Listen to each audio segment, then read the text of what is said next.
నెల్లూరు జిల్లా బోగోలు మండలం ఇస్కపల్లి పాలెంలో పాండిచ్చేరి బోట్ల అపహరణపై రాజకీయ దుమారం చెలరేగుతోంది. బీద మస్తాన్ రావు ప్రమేయం ఉందంటూ ప్రచారంలో గ్రామస్తులు ఆరోపిస్తుంటే తనకు ప్రమేయం లేదంటూ వివరణ సెల్ఫీ వీడియో ద్వారా ఎంపీ బీద మస్తాన్ రావు క్లారిటీ ఇచ్చారు. బోట్ల అపహరణపై రాజకీయ రంగు పులుముకోవడంతో పోలీసులు పట్టించుకోవడమే మానేశారు. ఆంధ్ర జలాల్లో వచ్చిన 4 బోట్లపై కప్పరాల తిప్ప పోలీస్ స్టేషన్లో ఎఫ్ఐఆర్ నమోదు చేసి జూలదిన్నె ఫిషింగ్ హార్బర్లో పోలీసు పహారాలు బోట్లను ఉంచారు.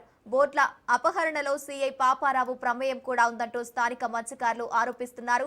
ఆంధ్ర జలాల నుంచి తమిళనాడు వెళ్లాలంటే కృష్ణపట్నం పోర్టు మీదుగా వెళ్లాలి.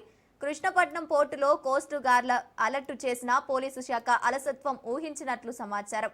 మత్స్యశాఖ గ్రామాల్లో బోట్ల అపహరణపై పరిస్థితులు ఉద్రిక్తంగా మారాయి. ప్రభుత్వం తక్షణమే స్పందించి చర్యలు తీసుకోవాలని మత్స్యకారులు డిమాండ్ చేస్తున్నారు.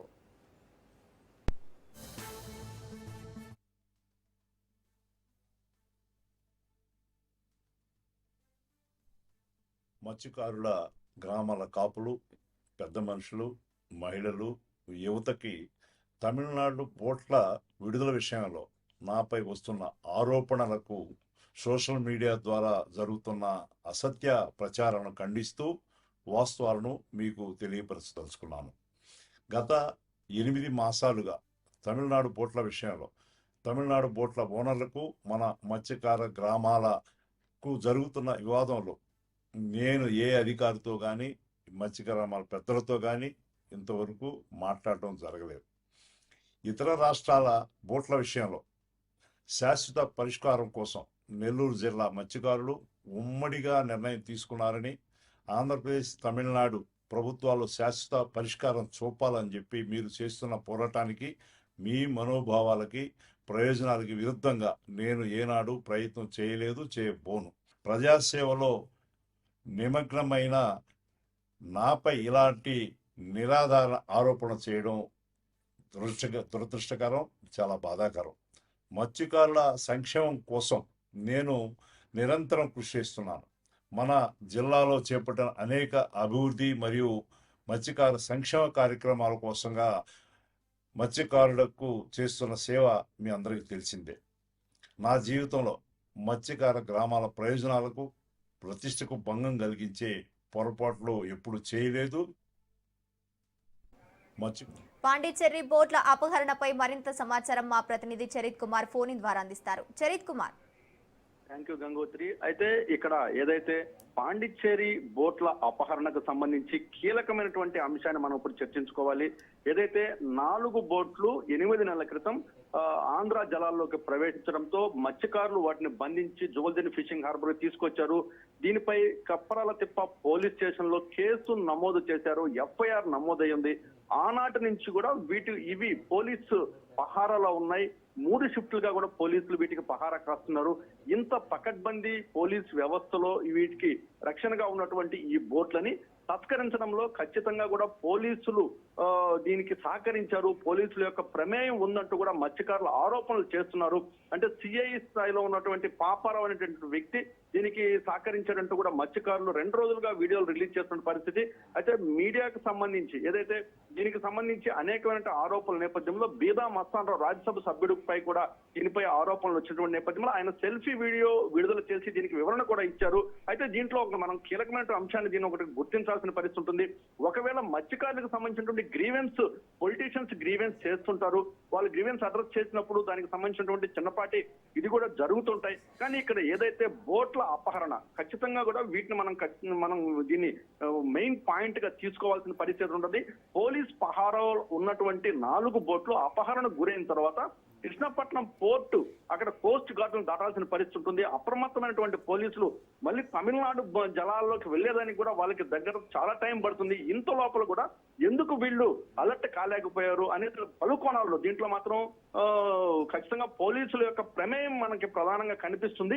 ఎప్పటికైనా సరే జిల్లా ఎస్పీ అజితా వెండ్ల దీనిపై సమగ్రమైన విచారణ జరిపి మత్స్యకార గ్రామాల్లో జరుగుతున్నటువంటి చిచ్చుపై అయితే మాత్రం కొంతైనా తల్లార్చిన పరిస్థితి ఉందని చెప్పాలి. ఎవరిపైనా అంటే దీనికి సంబంధించిన సంబంధించినటువంటి ఎవరైతే దీనికి ప్రమేయం ఉందో వీళ్ళపై చర్యలు తీసుకుంటే అన్న మత్స్యకారులు కొంత చల్లబడతారు. ఆ గ్రామాల్లో ఎవరైతే కాపులుగా ఉన్నటువంటి వ్యక్తులు నిందలు ఎదుర్కొంటున్నారు. 160 గ్రామాలకు సంబంధించినటువంటి ప్రతినిధి ఎవరవుతున్నారో ఆవుల తోటయ్య ఈ రోజు నిందితుడిగా నిలబడ్డం. పల్లెపల్లెకి సంబంధించినటువంటి పల్లెపల్లి గ్రామం 160 గ్రామాల్లో నిందితుడిగా నిలబడ్డంతో అయితే మాత్రం ఆ గ్రామం అంతా కూడా మూకుమ్మడిగా ఒక మీటింగ్ వచ్చింది. సుమారు 5 గ్రామాలకు సంబంధించినటువంటి ప్రజలు నిన్న ఈ రోజు మీటింగ్ కూడా జరుగుతున్నాయి. 2వ తారీఖు 160 గ్రామాలకు సంబంధించినటువంటి మత్స్యకారుల మీటింగ్ కూడా జరగబోతున్నటువంటి నేపథ్యంలో ఇప్పటికైనా సరే ఈ ఉద్రిక్త వాతావరణం తగ్గించాల్సి ఉంటే ఈ ఘటనలో ఎవరైతే పోలీస్ శాఖ ఖచ్చితంగా దీన్ని పోలీసులు మనం అనుమానించాల్సిందే. ఇక్కడ ఎవరైతే పోలీస్ పహారా ఉన్నారో దీనికి సంబంధించినటువంటి కీలక వ్యక్తి ఎవరైతే సిఐ స్థాయిలో ఉన్నటువంటి వ్యక్తి పాపారావుపై ఆరోపణలు ఎదుర్కొన్న నేపథ్యంలో ఎస్పీ అజితా బెండ్ల జరిగినటువంటి ఘటనపై సమగ్రమైనటువంటి విచారణ జరపడంతో పాటు ఈ యొక్క ఘటన అంటే అత్యంత సురక్షితంగా తమిళనాడు జలాల్లోకి వెళ్లేందుకు పోలీసులు సహకరించినటువంటి ఆరోపణల నేపథ్యంలో అంటే కోస్ట్ గార్డును కూడా దాటి కృష్ణపట్నం పోర్టును దాటి వెళ్ళేటటువంటి నేపథ్యంలో పోలీసులకు ముందే తెలిసినప్పటికీ ఎందుకు అలర్ట్ కాలేకపోయారు? వీళ్ళ దగ్గర ఉన్నటువంటి ఇది నేపథ్యంలో అక్కడ కోస్ట్ గార్డులను అలర్ట్ చేసుకుని జలాల్లోకి దిగి కొంత దూరం ముందుకు ప్రవేశించినప్పటికీ డిఎస్పీ ఘటమనేని శ్రీనివాస్ కొంత దూరం పోయినప్పటికీ కూడా అప్పటికే కూడా పరిస్థితి చేదారినట్టు ఇక్కడ మనకు సమాచారం అందుతుంది. దీనికి సంబంధించినటువంటి కీలకమైనటువంటి అంశం ఇప్పటికైనా సరే మత్స్యకార గ్రామాల్లో కొంత శాంతియుత వాతావరణం నెలకొల్పాల్సి ఉంటే దీనిపై ప్రభుత్వం కూడా స్పందించాల్సిన పరిస్థితి ఉందని చెప్పాలి. ఏదైతే బీదా మస్తాన్రావు డిమాండ్ చేసినట్లు దీనిపై సమగ్రమైన విచారణ జరపాలని డిమాండ్ చేసినట్టు ఇప్పటికైనా సరే పోలీస్ శాఖ దీనిపై కఠినమైనటువంటి చర్యలు తీసుకోవాలి.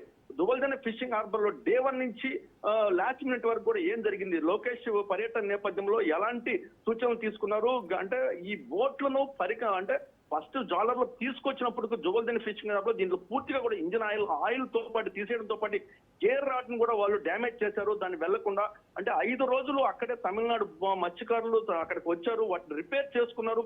ఇంత వెసులుబాటు వాళ్ళకి కల్పించారు. వీళ్ళు ఒక ఫైన్ నైట్ వీటిని తీసుకొని వెళ్లిపోయినటువంటి నేపథ్యంలో ఇంత వెసులుబాటు కలుస్తుంటే అక్కడికి 5 రోజులుగా బోట్లు రిపేర్ జరుగుతుంటే పహారా ఉన్నటువంటి పోలీస్ శాఖ ఏం చేస్తుంది అంటే ఇక్కడ దీనన్నింటిని కూడా మనం పాయింట్ టు పాయింట్ మనం కానీ తీసుకుంటే ఈ యొక్క పోలీసులు తీసుకున్నటువంటి ఏదైతే లైన్ ఏదైతే ఉందో పోలీసులు తీసుకున్నటువంటి ఒక అనాలోచిత నిర్ణయం అనాలి దీంట్లో అంటే వీళ్ళ యొక్క నిర్లిప్తత ఈ రోజు పొలిటికల్ గా పెద్ద దుమారం రేగుతుంది. ఇరు పార్టీలు ఇటు అధికార ప్రతిపక్షాలు దీనిపై దుమ్మెత్తు పోసుకోవడంతో పాటు మత్స్యకార గ్రామాల్లో అయితే మాత్రం పూర్తిగా శాంతి భద్రతలు లోపించాయి. ఖచ్చితంగా మనం ఆ విజువల్స్ లో చూసాం, నిన్న మొన్న విజువల్స్ లో మనం చూసాము. కాళ్లతో బంధించి వారిని అక్కడ ఇసుకలో ఎర్రటి ఎండలో ఇసుకలో పడేసినటువంటి పరిస్థితి. ఏ పోలీస్ వ్యవస్థ కూడా అక్కడికి వెళ్ళే సాహసం కూడా చేయలేనటువంటి పరిస్థితి. ఇంతటి ఘటనలు జరుగుతున్నా ఎందుకు పోలీసులు నిమ్మకి నీరెత్తినట్లు వ్యవహరిస్తున్నారని దానిపై మాత్రం ఖచ్చితంగా సర్వత్రా విమర్శలు వినిపిస్తున్నాయి. ఇప్పటికైనా సరే జిల్లా పోలీస్ ఉన్నతాధికారి అజితా బెండ్ల దీనిపై సమగ్రమైన విచారణ జరపాలి. ఏదైతే బందీలుగా ఉన్నటువంటి ఆ మత్స్యకారులపై మాత్రం కొంత వాళ్ళకి రిలీఫ్ ఇవ్వాలి. ఆ గ్రామాలకు సంబంధించి జరిగినటువంటి నష్టాన్ని పూరించే విధంగా చర్యలు తీసుకోవాలంటూ కూడా డిమాండ్స్ అయితే వినిపిస్తున్నాయి. ఇప్పటికైనా సరే పోలీస్ శాఖ దీనిపై సమగ్రమైన విచారణ చేసిన దర్యాప్తు చేపట్టడంతో పాటు ఎవరైతే దీనికి తప్పు చేశారో వీళ్ళపై కఠినమైనటువంటి చర్యలు తీసుకుంటే కొంతైనా సరే మత్స్యకార గ్రామాల్లో శాంతి నెలకొల్పే పరిస్థితి ఉందని చెప్పాలి. Gangotri. Right, thank you Charith.